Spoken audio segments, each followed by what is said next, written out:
Selamat datang ke Erwita Danu Channel. Masih dalam podcast Tanya Kemana, yang kali ini masuk ke episode kedua, akan menghadirkan kisah yang berbeda. Di episode lalu, saya berbincang dengan salah seorang teman yang memiliki segudang pertanyaan tentang Keraton Jogja dari sudut pandang budaya dan situs bersejarah. Kali ini, Tanya Kemana akan menjawab tanya-tanya dari netizen tentang semistis apa sih Keraton Jogja? Saya selalu percaya bahwa manusia hidup berdampingan dengan yang tak kasat mata. Meski anehnya, saya termasuk jarang bersinggungan dengan entitas dan dunia mereka. Saya juga percaya bahwa mereka sama seperti kita, hidup mengisi ruang-ruang kosong di dunia dengan berbagai wujud dan perwujudan, serta sifat layaknya kita. Saya pun percaya bahwa setiap tempat memiliki kisah dan urban legendnya masing-masing, termasuk Keraton Jogja sebagai institusi budaya yang kental dengan nuansa mistis katanya. Bersinggungan dengan Keraton Ngayogyakarta Hadiningrat sejak kecil membuat saya banyak ditanyai orang-orang sekitar tentang serem gak sih di istana? Apalagi semenjak mengawali magang abdi dalam di akhir tahun 2018 dan resmi diwisuda menjadi abdi dalam Keraton Yogyakarta mulai Juni 2019 lalu. Makin banyak lagi tanya yang datang pada saya. Pernah ngalamin apa aja di Keraton Jogja? Sebelumnya saya tidak pernah menjawab secara komprehensif tentang apa saja yang saya alami dan bagaimana pandangan saya tentang cerita misteri di dalam istana. Kali ini saya akan berusaha menjawab versi sepengetahuan saya. Sebelum menjadi abdi dalam di Keraton Yogyakarta sekitar tahun 2012 sampai 2014 saya aktif ikut gladi bekso atau latihan menari setiap hari Minggu di area Bangsal Kasatriyan Keraton Yogyakarta. Nah, karena keluarga yang sebagian besar adalah penari di keraton dan banyak juga orang yang saya kenal ini merupakan abdi dalam, ada banyak cerita mistis yang saya dengar saat itu. Salah satunya yang paling membekas adalah cerita dari security yang katanya saat mengawasi CCTV melihat ada tangga yang bergerak sendiri di area Kasatriyan seolah ada yang menggotongnya. Gitu katanya. Saat itu saya sebatas merasa merinding sekilas aja, tapi tetap menikmati latihan di pendopo Bangsal Kasatriyan. Toh latihannya juga siang-siang kan ya. Lama tidak aktif berkegiatan dan muncul di keraton. Di tahun 2018 saya kembali datang ke keraton untuk riset sebagai syarat lulus menjadi sarjana. Tidak meriset yang mistis-mistis, risetnya tentang media sosialnya Keraton Jogja. Saat itu saya mendapat banyak sudut pandang baru dan pengetahuan juga bahwa Keraton Yogyakarta meskipun memang benar wingit, tapi jauh dari kata klenik. Banyak hal yang keramat dan dikeramatkan di Keraton Jogja. Itu benar, sehingga menjadikannya wingit atau sakral. Tapi tidak benar jika lantas disangkut pautkan dengan klenik yang dalam Kamus Besar Bahasa Indonesia diartikan sebagai praktik perdukunan. Keraton Jogja lewat media sosialnya selalu ingin mengedukasi masyarakat bahwa praktik sesaji adalah bagian dari sedekah. Kegiatan sugengan atau selamatan adalah bukti bahwa Keraton Yogyakarta dalam setiap kegiatannya selalu ingin menghadirkan Tuhan Yang Maha Esa dan memohon ridhonya dengan senantiasa tulus berdoa. Keraton Jogja juga ingin menyampaikan bahwa nilai spiritualitas tinggi yang dijunjung mengantarkannya menjadi suatu institusi yang dekat dengan ilahi, dekat dengan yang suci, sehingga menjadi sesuatu yang wingit itu tadi. Nah, usai riset seperti yang sudah saya singgung sebelumnya, di akhir tahun 2018 akhirnya saya benar-benar kecemplung dan magang menjadi abdi dalam. Semua cerita yang saya tahu mengenai Keraton Jogja termasuk cerita mistis tentang tanggal berjalan tadi dan sebagainya macamnya tiba-tiba berputar di kepala saya. Akankah saya bersinggungan dengan mereka yang tak kasat mata juga? Masuk ke Keraton Yogyakarta di tahun 2019-an itu rasanya beda sekali dengan 2012-2014-an silam. Aktifnya saya di istana untuk kedua kalinya ini ada sedikit rasa modern yang mulai terasa di Keraton Jogja. Mungkin karena pengageng atau kepala dari Kawedanan Krido Mardowo tempat saya bertugas saat itu sudah dijabat oleh Kanjeng Pangeran Haryonotonegoro, salah satu mantu dalem atau menantunya Sri Sultan Hamengkubuwono X, suami dari Gusti Kanjeng Ratu Hayu, yang banyak berpemikiran ke depan dan mulai terbuka akan inovasi. Mungkin juga karena banyak benda-benda modern nih yang mulai masuk ke istana, seperti komputer-komputer gitu yang kini digunakan untuk mengelola administrasi. Rasanya sedikit membuat saya lebih familiar gitu ya dengan situasi luar. Dan mungkin lagi karena kegiatan di Kawedanan Krido Mardowo semakin banyak, mulai dari pementasan, latihan, sampai proses digitalisasi, kompleks Bangsal Kasatriyan terasa lebih hidup dan digunakan beraktivitas oleh manusia untuk frekuensi dan juga jangka waktu yang lebih lama. Sehingga sepemahaman saya, suasana singup atau serem dan angker yang dulu sempat terasa sampai memunculkan cerita mistis seperti tangga berjalan tadi juga kesannya menghilang begitu saja. Meski begitu, saya selalu ingat pesan orang tua. Dimanapun kamu berada, ikuti aturan yang ada, bersikap yang sopan dan jangan lupa uluk salam. Begitupun awal masuk ke istana, saya terus-terusan mengingat pesan tersebut, terlebih karena saya bertugas di Kapustakan atau Perpustakaan Kawedanan Krido Mardowo yang punya ratusan koleksi manuskrip kuno sejak era Sri Sultan Hamengkubuwono X. Sedikit ngeri-ngeri sedap melihat hal yang harus saya tangani adalah sesuatu yang usianya ratusan kali lipat dari usia saya sendiri. Terlebih lagi, di ruangan saya ada satu lemari yang menurut abdi dalam senior yang bertugas membimbing saya, yaitu bernama Kanjeng Mas Tumenggung Widyowinoto, sebaiknya itu jangan dibuka kalau bukan malam Selasa Kliwon. Lemari ini berisi seperangkat manuskrip Bedoyo Semang, salah satu bedoyo pusaka di Keraton Yogyakarta yang meskipun sekarang sudah tercatat sebagai warisan budaya tak benda, tapi tetap tidak boleh sembarang dipentaskan atau bahkan sekedar diperlihatkan sedikit baik gerak, naskah maupun kostumnya tanpa melakukan sugengan atau selamatan yang disyaratkan terlebih dahulu. Selain naskah Bedoyo Semang, terdapat naskah Gending Sekaten yang juga diperlakukan cukup istimewa. Ada juga sebuah album foto super besar dari era Sri Sultan Hamengkubuwono ke-8 yang bahkan caption atau keterangan fotonya ini masih dalam bahasa Belanda.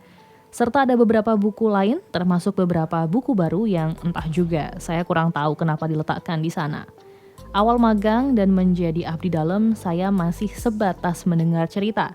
Saat proses pencatatan Bedoyo Semang sebagai warisan budaya tak benda oleh Dinas Kebudayaan Daerah Istimewa Yogyakarta, kabarnya ketika sedang menyalin file video Bedoyo Semang tersebut dari sebuah CD di dalam komputer, tiba-tiba terdengar suara gemeretak dari dalam CD-ROM. Setelah tim dari Dinas Kebudayaan membuka CD-ROM tersebut, mereka semua kaget karena suara gemeretak ini ternyata berasal dari CD yang sudah hancur berkeping-keping di dalam. Padahal ketika dimasukkan, katanya sih kondisinya masih baik, sehat walafiat dan tidak ada masalah. Lagi-lagi cerita itu masih katanya. Saya sebenarnya percaya, tapi rasanya masih belum ada nyes di dada. Sampai suatu ketika, Kanjeng Widyowinoto yang saya sebut bertugas di perpustakaan bersama dengan saya dan menjadi sesepuh atau yang dituakan di tempat saya bertugas harus menjalankan tugas dinas keluar kota.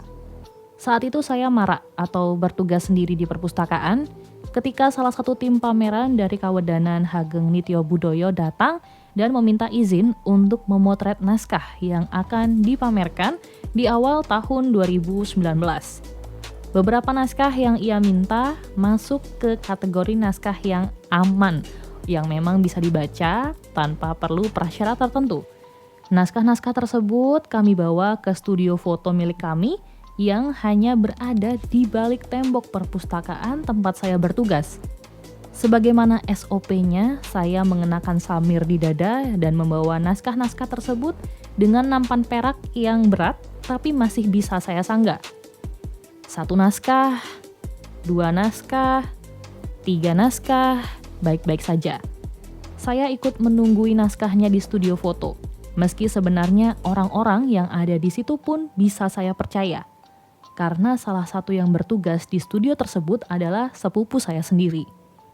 Sampai pada akhirnya, tim pameran memotret koleksi terakhir yang diambil dari lemari khusus. Koleksi terakhir berupa album foto dari era Sri Sultan Hamengkubuwono ke-8 dengan keterangan berbahasa Belanda itu pun difoto oleh tim dan rencananya beberapa fotonya akan direpro. Tiba-tiba, kedua pundak saya terasa berat sekali. Pegal seperti tiba-tiba ada 2 karung beras 10 kilo yang diletakkan di atas pundak saya. Saya melirik ke arah sepupu saya yang bertugas sambil berkata, "Mas, abot ki, berat." Dia hanya tersenyum sambil berkata, "Wes, rapopo. Gak apa-apa," katanya. Perlahan pundak saya terasa lebih ringan. Semakin ringan, dan akhirnya menghilang semua pegal dan berat di area bahu hingga tangan. Bersamaan dengan hilangnya rasa berat itu, tercium bau dupa yang semakin mendekat. Rupanya iring-iringan naskah dari perpustakaan yang lebih besar di Keraton Yogyakarta, yaitu Perpustakaan Widyo Budoyo telah tiba. Naskah-naskah ini dibawa oleh beberapa orang abdi dalem yang berjalan beriringan, lengkap dengan samirnya, lengkap dengan songsong atau payung yang memayungi naskah yang paling awal dibawa, lengkap dengan sesajinya juga. Saya cuma bisa menghela nafas. Sampai saat ini pun saya nggak tahu sebenarnya apa penyebabnya saya mengalami hal ini. Apakah karena saya masih anak magang dan sebenarnya belum diperbolehkan megang naskah seenaknya? Apakah minta izinnya masih kurang tepat? Apakah syaratnya kurang lengkap? Apakah saya kurang baik memperlakukannya? Atau apakah karena album foto ini ada di lemari khusus yang seharusnya saya buka di hari tertentu? Entah, ini juga masih jadi misteri bagi saya, karena kebetulan sepupu saya yang bertugas di studio pun tak mengatakan apa-apa, padahal saya tahu ia tahu. Pun Kanjeng Widyo Winoto, abdi dalam senior yang menjadi atasan saya di perpustakaan, saat saya ceritakan pengalaman ini juga hanya tersenyum sambil berkata, "Wes rapopo, mau arep kenalan." Mau kenalan katanya, nggak apa-apa. Ya, berhubung saya pribadi juga memang anehnya tidak bisa bersinggungan erat dengan dunia tak kasat mata, meski sebagian besar keluarga saya bisa. Jadi pengalaman mistis saya di istana tidak banyak juga. Cerita kedua yang akan saya bawakan ini dialami oleh beberapa orang, termasuk saya yang saat itu sudah resmi menjadi abdi dalem. Saat itu kami sedang ngayahi atau bertugas melaksanakan pementasan Uyon-Uyon Hadiluhung di bulan Desember 2020. Saat itu tarian yang dipentaskan cukup istimewa, yaitu Bedoyo Lambang Sari. Nah, secara gending atau iringan tari dan sindenan atau lirik lagunya, tarian ini tergolong cukup sakral, meskipun tidak sesakral Bedoyo Semang. Bedoyo Lambang Sari ini secara keseluruhan punya lirik yang menggambarkan hubungan Panembahan Senopati dengan Gusti Kanjeng Ratu Kidul. Acara berjalan lancar dan normal pada awalnya, sesuai dengan diskusi dengan tim Tondo Yekti yang memang bertugas untuk menyiarkan acara secara live streaming di kanal YouTube Keraton Jogja. Kami juga sudah membuat storyboard atau gambar rancangan untuk memudahkan teman-teman kameramen dalam menyiarkan Bedoyo Lambang Sari ini. Salah satu adegan dalam tari yang paling menarik adalah ketika dua penari yang memerankan Panembahan Senopati dan Gusti Kanjeng Ratu Kidul sedang menari bersama dengan lirik yang menggambarkan hubungan asmara antara kedua tokoh ini. Tentu saja adegan menarik ini masuk ke dalam daftar kami untuk disiarkan. Namun, jika dilihat kembali di YouTube Keraton Jogja, pada waktu 1 jam 29 menit 5 detik, saya ingat betul kami semua sedang menahan nafas. Di menit tersebut dimulailah adegan penting yang saya sebutkan. Awalnya bagian ini berjalan lancar, sampai tiba-tiba terasa semilir angin berhembus di sekitar saya, dan beberapa orang di sekeliling saya yang juga merasakan ada sedikit aroma wangi bunga. Kemudian teman saya yang bertugas di dekat Kanjeng Pangeran Haryonotonegoro berjalan tergopoh-gopoh menuju FOH, tempat di mana operator live streaming sedang bertugas. Sebelum sampai di FOH, dia sempat menghampiri saya dan berkata dengan panik, streamingnya putus. Wah, sebagai penanggung jawab konten media sosial dari Krido Martowo, saya juga ikut panik. Saya mengikuti teman saya tersebut menuju FOH untuk melihat apa yang terjadi. Dan di sana, teman-teman dari Tondo Yekti juga sedang terheran-heran. Karena pada monitor, gambar dua penari yang sedang menarikan adegan memadu kasih antara Panembahan Senopati dengan Gusti Kanjeng Ratu Kidul ini nampak tidak bermasalah. Namun ketika melihat output atau tampilan akhirnya di kanal YouTube Keraton Jogja, ini sempat terputus dan akhirnya segera dialihkan untuk menyiarkan gambar Lebdosworo seperti di waktu 1 jam 30 menit 27 detik atau sinden di waktu 1 jam 32 menit 30 detik yang bertugas menyanyikan lirik atau tembangan dalam adegan tersebut. Ada beberapa netizen juga yang menyadari kendala teknis ini dengan memberikan komentar di kolom live chat. Ada yang tanya, "Nge-lag nggih? Kok mati ya?" Sampai akhirnya ketika adegan sudah dirasa aman, kamera kami kembali dapat menyiarkan 9 penari yang sedang membawakan Bedoyo Lambang Sari dengan indah. Sementara itu, kami sebagai tim produksi yang bertugas di balik layar cuma bisa saling tatap sambil meringis.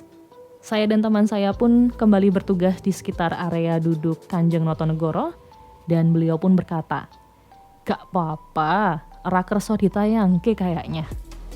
Sepertinya yang bersangkutan memang tidak mau adegan sakralnya disiarkan ke masyarakat. Dua cerita ini semoga cukup menjawab pertanyaan, semistis apa Keraton Jogja? Bagi saya sendiri mengalami hal-hal aneh yang mungkin bisa dirasionalisasi dan mungkin juga tidak menjadi kembang atau bunga dalam perjalanan saya sebagai seorang abdi dalam. Entah kedepannya saya akan ketemu dengan cerita apa lagi, namun sejauh ini saya tidak pernah merasa bahwa mereka yang tak kasat mata mengganggu atau membuat saya ketakutan. Mereka cukup menyadarkan saya bahwa mereka eksis. Mereka ada di sekitar saya, mereka hidup berdampingan dengan saya. Sehingga saya belajar untuk selalu bisa empan papan atau bisa menempatkan diri dengan baik dimanapun saya berada. Setidaknya itulah pelajaran yang bisa saya ambil dari cerita ini. Kalau kamu?